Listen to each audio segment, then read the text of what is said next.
Oh, hey, Brian, what's up, man? Juggernaut 5 requesting permission to enter. I don't know what that means. Like, just let me in, dude. Hold on, did you bring the chips you were supposed to bring? I'll be right back.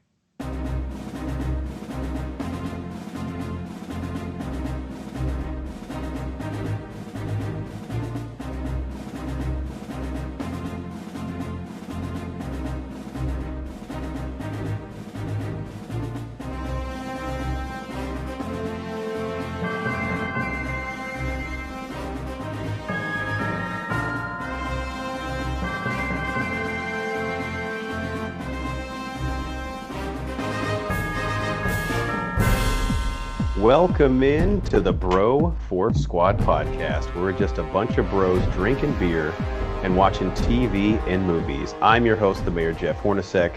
Thank you so much for checking us out for our review of The Mandalorian Season 2, Episode 7, titled The Believer. Joining me tonight are the American hero Nate Thurmond and the mad scientist Brian Banner to review this as we do all of our TV episodes on the 4 Bro Force Squad criteria, which is the acting, the story, our favorite scene, and then any theories or questions going forward. So, pretty big cast in this episode. A lot of returning faces. Probably the most ensemble episode we've had to date. Nate, what did you think of the performances that we got in this episode? Yeah, it was really cool seeing a lot of the people back together. So obviously we're getting Boba, Fennec, Cara Dune, Mando, always in it. And then busting out Mayfield, Bill Burr coming back for a reprised role, which I think we'd spoken last pod. I'm happy that episode with Bill Burr actually means something now. So overall, thought the acting was really great. Had some also kind of ancillary characters, such as Valen Hess, who was played by Richard Brake. I thought he did a great job. He was like the Imperial diehard kind of general there that Mayfield and Mando were talking to. He actually was the Night King in Game of Thrones for the last 2 seasons. So you know who else he is? In Batman Begins, he's the guy in the courtroom who actually murdered Bruce's parents. Oh, yeah. Yeah. So I did not know that. But yeah, bringing in people like that is cool. Getting these little like Easter eggs. Oh shit, I've seen him in this and this, and he did a really cool job. And it was actually interesting. I was going to bring this up in plot, but I'll just say it now. He had a Southern accent as like an Imperial officer, which was a little different. I kind of liked it though, just like his slower draw and everything.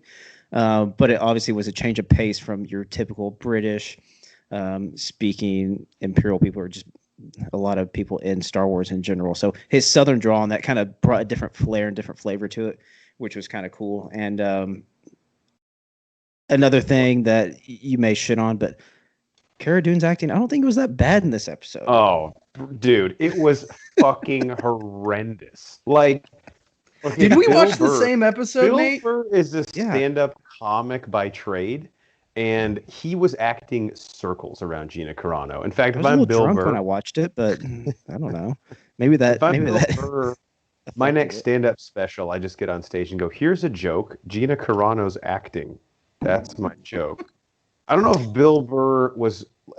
I mean, I thought Bill Burr was really good in this episode. Like, I Oh, did for not sure. know. I think Bill Burr is extremely underrated as an actor. Well, that was the Obviously, other thing. Go ahead. I was going to say, obviously, he is a comedian by trade, like Jeff said, but he did a phenomenal job of taking what we thought was a throwaway character from the first season, giving that character a ton of depth and a ton of emotion, and like making me kind of feel and understand for him. Like, he was a complete douchebag in the first time we saw him in the first season. Completely changed my thinking of him about that episode as well as this one. Bill Burr deserves all the credit of making this episode phenomenal. I mean, this was his episode, really. And that's a really great point. I'll just say this last thing and throw it back to Horns, whoever. But yeah, his short-lived character arc, or maybe it's longer, but it has been great. And probably something I'll bring up in plot again too. But so I won't touch on it too much. But yeah, his character arc and how he's like changed and his feelings are more depth, and like it's like you said, a lot more depth. He did a really great job. And I like how they let him still be Bill Burr Mhm. Like, he still had those funny kind of one-liner, quirky, like, what the fuck's wrong with you, man? Kind of mentality. I don't know. He just did a really good job. What do I you think, Jeff? wonder if this was an instance where, the episode last season was, I don't want to say stunt casting to put him in, but it was kind of a cool deal to see Bill Burr show up. And I wonder if after that episode they started thinking, actually, he fit way better in this universe than we thought he would. And it was almost like we need to get him in season 2. But he was so well utilized here. Like Nate said, I don't know if this was the plan all along, but I mean, this just makes that episode in season 1 was when we were really starting to get a little bit of trepidation. Like, is this just going to be like every week gimmick stunt casting and like a monster of the week or an adventure of the week? But now they've made his plot thread and the narrative for his Mayfeld. I mean, look at the depth on his character. It's like I was like blown away by the character development they gave him in this episode, which I'm sure we'll get into in story. But they gave him meat on the bone, and the dude really stepped up to the plate, I thought. You guys want to say anything about Fennec and or Tamir Morrison? I mean, I actually wish they were in the episode more, but I do realize that there's only a certain number of shots to go around, so that would be at the expense of someone else. And I actually liked what they did with Mayfeld, so I don't really know where the screen time would have came from. Yeah, I think they were fine. They kind of got their episode last episode. So they showed us, hey, they're still here. They're still doing some badass shit, but we're going to give, we're going to give the ball to somebody else. You can't shoot 100% of the time. You got to pass it sometimes. Ask Kobe. Oh, well, damn it. Never mind. Wow. I didn't even mean that. Wow. That was, How do we feel about Pedro Pascal? Huh? I just wanted to make the Kobe joke like he never passed, and then like, damn it, he fucking died this year. Damn it. He did pass in February of 2020. But I could tell by the look on your face that was not. It wasn't intentional. I was like, damn it, I can't make like jokes like that anymore. And then last, extremely distasteful. Yeah. And then obviously Pedro Pascal. So I was definitely not expecting to see his face again in this series unless there was like a death scene, and it wasn't as intense, I think, as season 1, but the way that they're sparingly doing it, which they should based on the Mandalorian Creed, I mean, it's been really effective both times they've had him remove his helmet. And the way that they set it up for him to remove this, like last season you kind of saw it coming. This season I did not see it coming at all, like you said, Jeff, and the way they set it up, I still didn't see it coming until it happened. When he's up there at the arcade machine with his helmet off, he's just like so fucking angry the whole time. And I'm like, I get it, bro. I've been there. Yeah, it kind of plays into, I mean, the whole premise behind this mad goose chase that they're on going for Grogu now. He is so committed to this, and he's committed over anything else that he ever has been in his life, that he will break this rule so he can accomplish this goal, which is a testament to how far he's come from the beginning of the series. And the message at the end that he delivers to Moff Gideon definitely drives that point home, for sure. Using his own lines against him, my God. I was going to say something about that, yeah. Ultimate slap in the face. It's like running the triple option against Army and beating them. It's like, dude, fuck you. All right, on to story and plot. According to IMDb, the plot synopsis is: to move against the Empire, the Mandalorian needs the help of an old enemy. And I had just written down really where the story took us here. They obviously free Mayfeld with the help of Cara Dune in the beginning to help track Moff Gideon due to his old ties to the Empire as an Imperial, what was he, like a fighter pilot? Sharpshooter or something? Yeah. And he takes him to the planet Morak, where they, of course, impersonate Imperial transporters and are able to get the information on how to contact, and I'm assuming find, Moff Gideon. So, Banner, what did you think of the story plot here? I think this episode shows this show's strength. Its biggest strength is also its biggest, most worst enemy. Let me explain, because you guys look extremely confused. Thank you for the dramatic pause for no reason. The strength in the show is that every episode, really aside from the Frog Lady Ice Planet episode, even going back to the first season, is a really strong singular episode.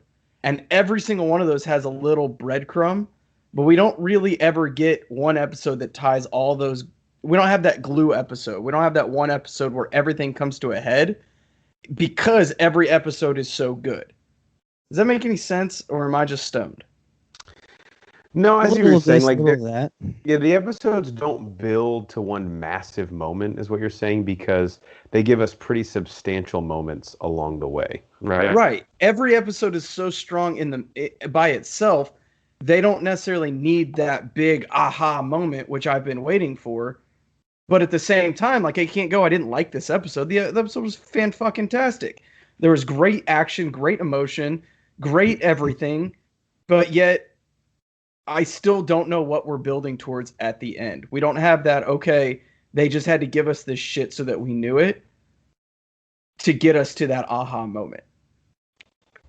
And every time I think I can kind of put the pieces together and sort of look down the road at where the story's going, they actually end up having a payoff. At least this season, they've had a payoff pretty like sooner than I thought for a respective story arc. Like Boba Fett, I didn't know if we would see him at all this season or where it would play out in the end, and then he shows up last episode on Titan. And for all intents and purposes, I mean, his character, I feel like, is paid off now. It's just like, how does it end with Mando? So I get what you're saying. I don't think there's like one grand reveal that they kind of string us along for the whole season. This season they've given us, like you said, little breadcrumbs along the way. Nate, how about you?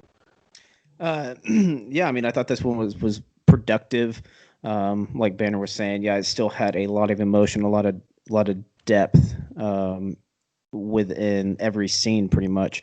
So yeah, just as kind of like overall, yeah, lots of action. There was obviously a lot of emotional things with Mando taking his helmet off. You're seeing connections between Mando and Mayfield now because they've actually gone to war together in a general sense. So now they're enemies. They've kind of come full circle, which that kind of played into the part of Bill Burr's character arc that I was talking about. He's kind of come full circle. It's great. There was a very touching moment whenever he basically says, "I didn't see your face. You did what you had to do." So he actually is. He's empathizing. I know that was so great. He's actually empathizing with people at that point, which the previous episode he was in, it was just him shit talking the whole time. I think there was probably a line where he gave him shit for not taking off his helmet. But yeah, it was great. We have a new piece. We have the piece that is probably going to get them to Moff Gideon. So that's awesome that they actually accomplished something in this episode. But a couple of things, not really going off of just kind of the storyline and everything, but some things that were in there that were pretty cool was, I can't remember what part it was, but you see AT-ATs like in water being repurposed as like cranes. Yeah. At some point, like pulling like when spaceships. They fly in. Yeah, that's when it was. Yeah, with that was pretty cool, seeing like the rebuilding of the Empire, so to speak. So that was a cool throwback. And then the Slave One rotation, when they got Boba Fett's ship and they're sitting there and you see the wall start rotating, like finally we fucking know what it does inside, because it looks so confusing when it's flying around. It's like this way. And that was interesting too, because Mayfield's like, I mean, we need to get this rotated because I'm about to shoot the fucking tanker on the top of this base. So get me in a position where I can blow stuff up. Yeah, because we've been wondering that. I mean, I've actually been wondering that since Attack of the Clones. Yeah. Slave One, I believe, was Jango's ship first. Yeah, and most recently, the last episode, you see it fly in and then rotate. I'm like, how is he sitting? And it's never been explained. And then they saw the rotate. I was like, oh, that's pretty cool. Yeah. Another thing that's kind of cool that maybe just dawned on me this episode is a connection between Cara and Mando. Cara Dune and Mando. They're both from foregone worlds. Both their worlds really don't exist now anymore. So they're kind of dead worlds, and that's kind of when their connections from all which Mayfield mentions, right? Mando, specifically Mandalore. Does he say it? I may have missed that in the episode. I think he said, "What's the like? Whether you're from Mandalore or Alderaan, neither of them exist anymore." Yes, maybe that did trigger. Like I said, I was drunk when I watched this, so it's kind of, I took notes, but I'm kind of all over the place on that one. One of the cool things, a throwback in this episode, it played well with the plot, and it was perfect for this. Whenever they were taking the tankard in and they were having that big fight scene, it was a real kind of throwback to like a classic Western train heist scene, which is another thing that's been a common theme in Mandalorian, is the kind of samurai and Western feel. And that was like perfect. And they had some like great pan shots from the side where they're on top. I'm just like, that's fucking a train heist right there. It's amazing. Did those pirates find like an Amazon deal on thermal detonators? Where'd they get all? I mean, they're not cheap. No, they're not. If you do them on Prime, they usually get there in like a day though. So they must have known big train heist coming tomorrow. Yeah. And then the last thing, the last thing I had was kind of a cool line when Boba Fett said he couldn't go in there. They might recognize my face. Yeah, no shit, because you're a clone of 1,000 other clones. So if they see your face, they're like, oh shit, that's that guy. At least he's those aliens self-aware. probably go to Costco and buy thermal detonators in bulk. Yeah. But yeah, Pizza, that's too. what I had. Those were some of the things that kind of stuck out to me. Were pretty cool. All right, on to best scene. I have a couple, well, I guess one like mini callback that I want to reference at the end, but there's like obviously the big, like you said, train heist scene or the pirate fight on the Juggernaut 5, but the scene that I actually liked the most was actually the scene where it's Mayfeld, it's Mando, and then I'm trying to look up the name of that Imperial officer again, played by the guy from Batman Begins. And then in the show, his name's yeah, Valen Hess. Valen Hess. Yeah, when they're all sitting in the mess hall or whatever the bar is in the Imperial base, just the conversation that they're having about, and I have a minor theory about this at the very end of the review, but the conversation they're having about like, okay, now that the Empire is quote unquote fallen, the guy's like, we'll be back because people, while they say they don't want to be controlled, they do need order and organization, and that's the void that the Empire fills. And then Mayfeld just talks about like, yeah, but the cost of that, like the things that the people on the front lines have to do day in, day out, like it ruins lives, and we see the damage we do. Now you get to sit up in your little ivory tower and just make moves with your little Starburst badge on your shirt. That was a really cool scene to me. And like I said, Bill Burr, I did not know he had the capability to do that, nor did I think the show would even ask him to do that. Like, you wouldn't think you cast Bill Burr and then write a scene for him like that. But kudos to Jon Favreau, Rick Famuyiwa, everybody involved with this episode, because if that goes south, then it's like watching Kevin James try to act. I'm like, what is this, a fucking stand-up comedian? The fuck is Paul Blart doing in here? Exactly, trying to deliver like a heartfelt monologue, but it connected in all the right places. And I think the episode at that point did a really good job of like gradually slowing down from the Juggernaut 5 heist to where it just fit perfectly. So I think the pacing in this episode was really good. So that was my favorite scene. How about you, Nate? Solid. Yeah, I mean, I'm going to take the low-hanging fruit on this one. Yeah, and I just mentioned it in plot, so I won't spend too much time on it. But yeah, the classic Western train heist. It was great. And there a few other things in that it was cool seeing Mando fight without his Beskar. So you see him with like an actual Imperial armor on, and he's realizing the struggles of it.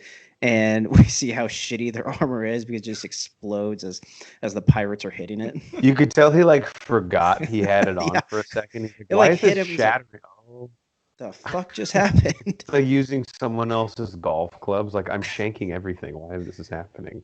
Yeah, these are an inch too short, and I can't do anything with these. But yeah, that was great. It was a good chunk of the episode, and that was the main action scene, but it packed a lot in there. And like I said, there were a little few things like that. And it kind of added a cool aspect of like him having to like slow down. It was like purposeful because it started, I don't know, heating up or getting active. The banner, what was that stuff called in there? Rhydonium? Yeah.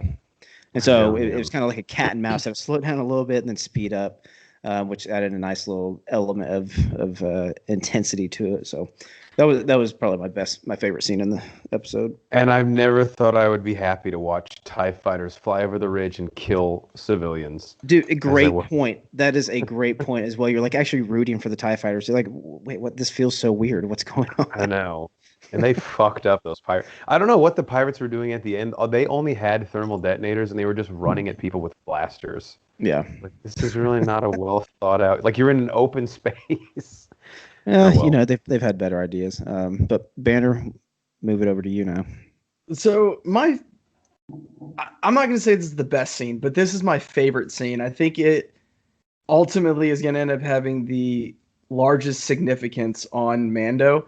And that's right after Mando and Mayfeld get into Juggernaut 5 and they start driving down the road before the train heist. And Mayfield basically says, look, what's your deal? Is it you can't take your helmet off or you can't show your face? Because there is a difference. And depending on the situation you're in, you keep changing your mind. So like, make up your mind. Who are you right now? What do you need to be? And that ultimately leads Mando to make that decision that, hey, I'm going to do whatever I can to save Grogu. I'm going to take my helmet off. And then it ends with Mayfield going, look, I didn't see shit. You're good. Don't worry. We're square. Let's go.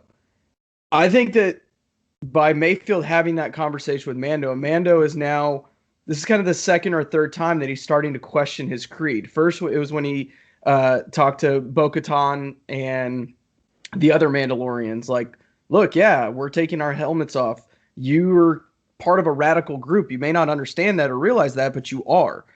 And then Mayfield going, look, hey, I was part of the Empire. And again, a lot of this is kind of explained after the fact, but it all kind of comes down to that conversation. He was in the Empire or part of the Imperial Guard or whatever the fuck you want to call it, goes to jail, has a lot of time to think. And now he's like, look, why did I do that? It was kind of fucked up that I did that.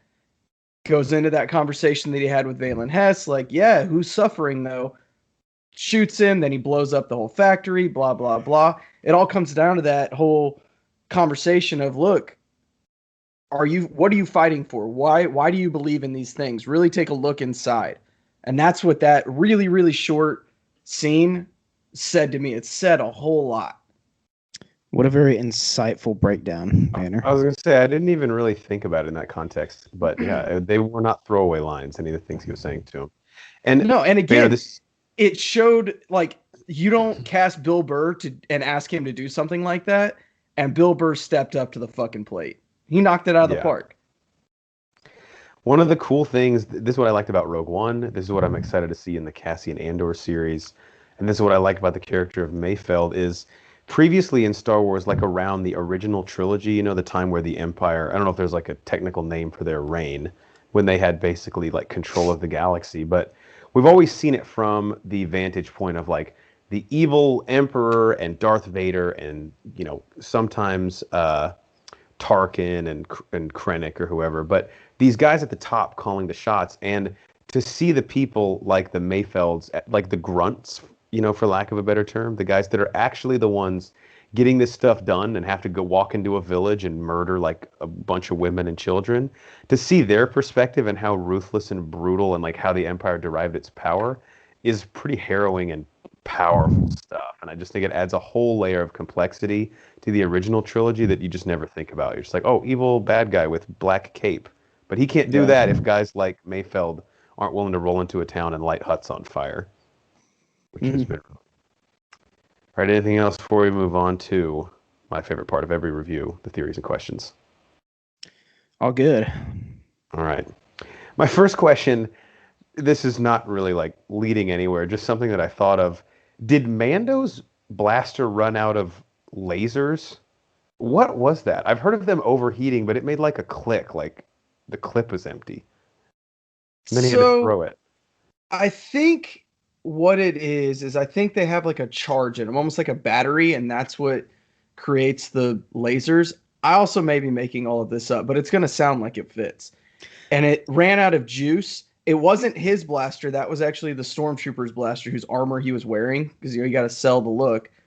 And that's what ran out. Yeah, that sounds familiar, and I don't even know where it's from. But yeah, like it has a charge in it that goes in. Obviously not like ammo, but like some type of charge that keeps it going. But I have nothing to back that up either. I remember in playing Star Wars Battlefront on the PS2, Banner, I know you and I played this religiously in college. Oh, yeah. Your lasers, like if you shoot rapidly, they overheat, but they cool down like pretty quickly, which is why I was just confused what his gun was. Because it didn't look like super powerful like Chewbacca's crossbow gun, where I'm like, all right, that probably only has like 5 shots. I don't know. It was basically like the rape whistle equivalent of a blaster. It was not like that strong. It was something you keep in your purse, you know, when you're walking just in case. Yeah. If you're dressed skankily and you want to just have a little bit of protection on you. So for Banner's case, every time he leaves the house. Yeah. Give me the Shorts can't be lower than your fingertips, but okay. Yeah. I had a few more, but we'll do round robin. Banner, how about you? Just real quick, I'm gonna double down on my what? I don't know. What are you I don't know laughing why your delivery made me laugh. I'm sorry. Nothing. I have no reason why. I thought it was like an anticipatory laugh. He's like, whatever he says, I'm going to laugh at. So let me It may start. have been that too. It's like this is gonna be stupid. Yeah, let me get a running start here on the laugh. Sorry. I'm just gonna double down on my big battle royale of 3 teams all fighting for that dark saber. The deeper and deeper we get into this, the less and less likely I think it's actually gonna happen. But I got to stick to my guns, and it's still not out of the realm of possibility that can happen. I don't think it's necessarily probable, but we can't rule it out. It's like mathematically, it's not eliminated from the playoffs yet. No, I would say you have like a 15% chance. Like, I don't even think it would be like insane if it happened. It's not insane. Yeah. Half the team was in this episode. Yeah. You know? I don't know if that's at the end of this season. I don't know if that's what the big fight is going to be over, because I know the premonition on yours is kind of around the dark saber, right? Yes. Yeah. Which it's weird has really not been at all important this season. Yeah. Yeah, So, and that's what I think I was trying to talk about when I was saying the show's biggest strength is its biggest weakness is we have all of these breadcrumbs, but they're not leading to, like, it doesn't feel like it's leading to anything. It's just a bunch of information that we have. Yeah. Like the dark saber, and we've met 30 fucking people that have only been in one episode. Yeah, and I mean, obviously this kind of got put on hold, but this may just be leading into another question. Whenever we can figure out what the fuck Grogu did on that rock, because that was kind of like the main thing driving everything for several episodes, is getting Grogu to a Jedi, getting him trained, or getting him just wherever he needs to go. And now that's kind of been put on hold. But I guess it kind of goes towards what you're saying. You're getting like all these breadcrumbs, and then it kind of gets convoluted. Yeah, it was like they had some real momentum with that of, oh, okay, we need to find a Jedi. We find Ahsoka Tano. No, I'm not going to do it. Go to this place and see if he reaches out. Oh, he does reach out. Now what's going to happen? Oh. He gone. That's it. Yeah. Nate, what'd you have? I really, honestly don't have any theories. Anything that I've said in the past on any of the episodes, I still am kind of sticking to all those. I don't think anything really changed in this episode that would change my mind on anything I said previously. So I have like one stupid question, and it was just kind of at the end of the episode. What the fuck is Mayfield going to do? They just let him go on this planet. I don't think he knows anyone there. They just blew up the fucking base with any life forms on it. He's just going to go like Bear Grylls style and just go camp out. He's going to be drinking his own piss. I think he was like too proud to ask for a ride off the planet. But the second they leave, he's like, dude, I don't even have my cell phone. He turns around and says, oh, fuck, never mind. Okay. I was a little disappointed that he didn't like volunteer to like go with them to get Grogu back. I think it was more of like with Cara Dune being an officer now, she can't be seen like or associated with him or around him without having questions. So I think that was kind of. But it's okay for her to be around an assassin, Boba Fett, and a known criminal in Mando. I mean,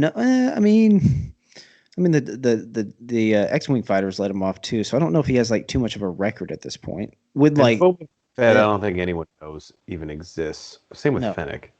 They think she's dead. I think Mayfield is going to realize soon too. Is like, I left my wallet on that ship when they took off, but we're just in such a hurry to get out of there. I'm pretty sure I had a Smoothie King coupon that's going to expire next month. I need to get that back. I needed one more punch, and I got one more punch out. And those are like $7 a medium. Smoothie King's expensive. And I was going to start working out next week, so I needed that protein and everything. So next week, all right. So 4 more cheat days. I had a theory that the speech given, I keep forgetting his name, Nate. I know you've said it 3 times. It is Hess. Speech given by Hess in the mess hall. That is the precursor, or basically setting up the rise of the First Order in the sequel trilogy. Like essentially using a lot of the infrastructure from the Shattered Empire. They look the same. Their mission is essentially the same. And he's basically saying like, for aesthetics and for vanity, you know, we can repurpose this thing, call it something else so that people don't feel like we're this fascist regime, but we all know what the fuck it is. It's the same goddamn thing that you had before. You just need order in the galaxy because maybe the Outer Rim gets too out of control and people are willing to punt a lot of their civil liberties just to have that semblance of control from the government. Can I expand on that, Horns? Please. So I love that theory. I'm going to take it one further, though. And I think the actual first creator of the First Order, who's going to assemble it and get it, get the gears moving again, is going to be Thrawn. Then you're going to have Snoke come in and kill Thrawn and take it over. What? Turn up the heat. And with Thrawn being all CGI and all that bullshit, there is zero reason that they can't bring him into this. And I think that would almost legitimize him a little bit in this. Never mind. You can't. Wait, hold on. What do you mean by just Thrawn being CGI? Not Thrawn, Snoke. Oh. Okay. Snoke being so Thrawn, CGI heavy. Yeah. And what is it called? Star mocap. Wars. Oh. Being that they have the technology to do that, it wouldn't be that hard or that far-fetched to bring Snoke as a character back because it doesn't necessarily have to be played by Andy Serkis. Not that Andy Serkis wouldn't be game. He would do it. I see. Gotcha. I have a question for you two that I will then base my theory off of. So this past week at the Disney investor meeting, whole shitload of news. I'm assuming this actually might be a great thing to talk about on our next episode, all the stuff they announced. But an Ahsoka Tano series led by Rosario Dawson on Disney Plus was announced. So let me ask you two this. Do you think that series will take place prior to meeting her in The Mandalorian or after meeting her in The Mandalorian? Because I have a theory, depending what we think. Nate, how about Banner, on the count of three, you say before or after. Ready? 1, 2, 3. Before. Yes. Fuck you. I think before. I think we're going to have, and maybe this is just because this is what I want. I think we're going to have major crossovers between Mandalorian and Ahsoka, almost where you can watch one episode of one and then jump to another episode and then jump to another episode because they're teamed up and working together. But yet each series still makes sense on its own. And we're going to get a bunch of flashbacks to before the events of The Mandalorian of her like knowing something in present time and then showing us how she learned that in pre-Mandalorian time. Like Slumdog Millionaire. Yes, just like Slumdog Millionaire. Exactly like that. Yes. Yeah, my theory is this Ahsoka Tano is going to be on a Star Wars game show. Solid. For 1 million Republic credits. Rupees. My theory is this season ends with Ahsoka Tano taking Grogu to train him, and that is essentially her show. Love it. That's way better than what I just thought of. I would definitely. Well, that is what you just thought of, right? You said like they're basically interweaving with each other. Yeah. You know, so what she's doing is concurrent to the Mandalorian timeline. And if that Mandalorian civil war happens that I predicted, she'll probably undoubtedly be pulled in. Or if Thrawn is the overarching bad guy going forward, I mean, she was searching for him just 2 episodes ago. So do we think Thrawn is going to be the bad guy in her show and he's actually not going to be in the Mandalorian anymore? Ooh, very good. I definitely think it's very realistic he'll be the bad guy in her show, but I still strongly believe that he will be shown in probably hologram form in this season of Mando. Yeah. That way, I mean, we're assuming the casting is TBD unless they've really been able to keep it tight-lipped. I've heard a rumor that it's actually Mads Mikkelsen's brother. He voices him, huh? Oh, okay. I didn't know he had a brother. Mads Mikkelsen, he voices Thrawn in the Rebels show, and there's a rumor that they're going to bring him to the live action side as well. Very interesting. Yeah. So Krennic's brother is Thrawn. Yeah. Or sorry, Urso. Urso's brother. Krennic is Ben Mendelsohn. The last thing I had was just a few, and I mentioned about these earlier, just finale predictions that I have for the season finale for next week. Mhm. I'm predicting a quote unquote major death. So someone in the group we saw will die. Whether Cara Dune. that's I hope it's Cara Dune. I really hope it is. But it could Griff could show up. It could be I wouldn't doubt be mad if they Will killed Carl show up. Weathers. Yeah. I could If it was I done could see- tastefully. I don't know if Fennec dying would mean anything because we thought she died and she just came back. But I think someone on the team will die. I think Ahsoka will show back up. Sorry, Nate, I cut you off. Oh no, I was just saying I agree. Like I don't think Finnick would be like a huge a huge character death because, like you said, we thought she was dead. She kind of just came back. She's been important so far to the last 2 episodes, but yeah, I don't think it'd be a huge death if it did happen. Yeah, we already said this, but I think we will get a Thrawn appearance via hologram.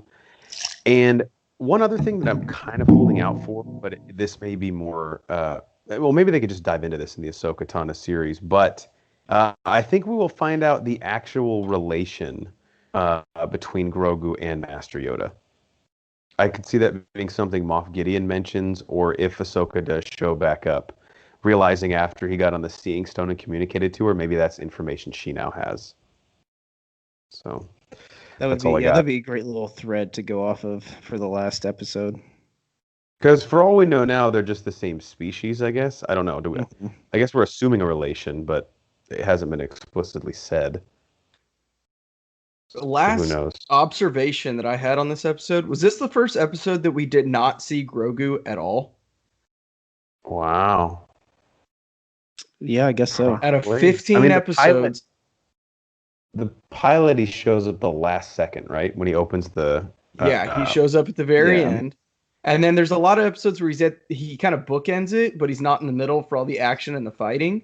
Mm-hmm. But we didn't get anything of him at all, which makes sense because he's gone. I mean, we don't know where the fuck he's at, but... Yeah, Wow, I think didn't that's think about probably the only one. It's a great point. And I don't want to say I didn't miss him, but this episode had enough going for it and enough going on that there wasn't really a moment where I was like, dude, show us, baby. Show me the child, as the guy says in the first season. I want to see the baby. Did you get a little like old Yiddish woman there? That's supposed to be super German guy. Dang it! Yeah, what's his name? I can't remember. The dude's name here. I didn't necessarily. I didn't miss him by any means, and I didn't want him. Hergs something. Or Werner Herzog, yeah. There it is. Also, looking back, I forgot Nick Nolte was in season 1. I really missed his character now. I have spoken. That was your major death in the first season. Yeah. God, when they killed him, I was fucking pissed. I almost cried. But you didn't. Because I'm a man. And I'm proud of you. Are you guys got anything else? No, that's all I got. Like I said, that's all I got for any questions or anything going on. Man, the season finale is next week. So weird. I mean, season 3's been green-lit, but I don't know when filming is going to start. I'm assuming COVID is still kind of impacting them a little bit, but who knows? Excited. For the American hero Nate Thurmond and the mad scientist Brian Banner, I'm the mayor Jeff Hornacek, and we are the Bro Force Squad podcast. Thank you guys so much for checking us out. Join us next week for our review of the finale of season 2 of The Mandalorian, and subscribe to us on Apple Podcasts, Spotify, and YouTube by typing in Bro Force Squad as 3 separate words. You can follow us on Twitter at Bro Force Squad, and check out everything that we post on our website, broforcesquad.com. Till next time, we need to go get our face scanned by this arcade machine. I'm not taking my helmet off. How did that work? Like, because it wasn't supposed to recognize his face, right? That's what I was thinking. They're like, you're going to scan your face. I'm like, okay, it should be like a face they know of a trooper or something. But yeah, it's not facial recognition. It's just like maybe, we just need a picture in case we need like a model. Maybe it was like when you're checking out online now, it's the check the box I'm not a robot.